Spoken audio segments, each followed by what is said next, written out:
Where is Brian Johnson now? So here's the Brian Johnson arc. Nothing, oh! Lots of media attention, then his Netflix documentary.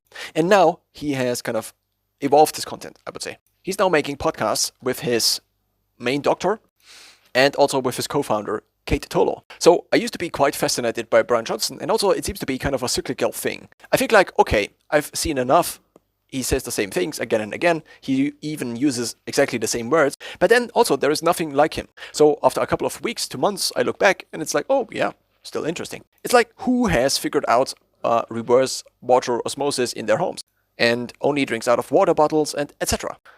There are just so many things which he publicly spearheaded.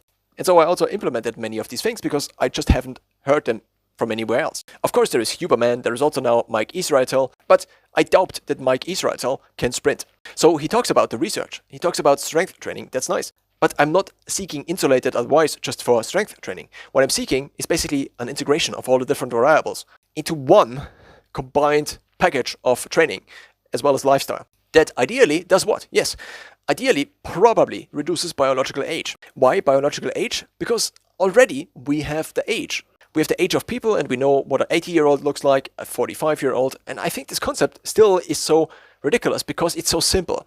And therefore implementing it, like I've seen in the last couple of years. The gym I went to then eventually had, or actually when I started already, it had e-gym machines, which then did automatic or somewhat automated 1-rep max tests, which then were integrated into an app with a strength age. Then one also had a metabolic age with an in-body scale in the gym. Then one also had a cardio age for which one needed to input VO2 max, as well as resting heart rate and something else, blood pressure.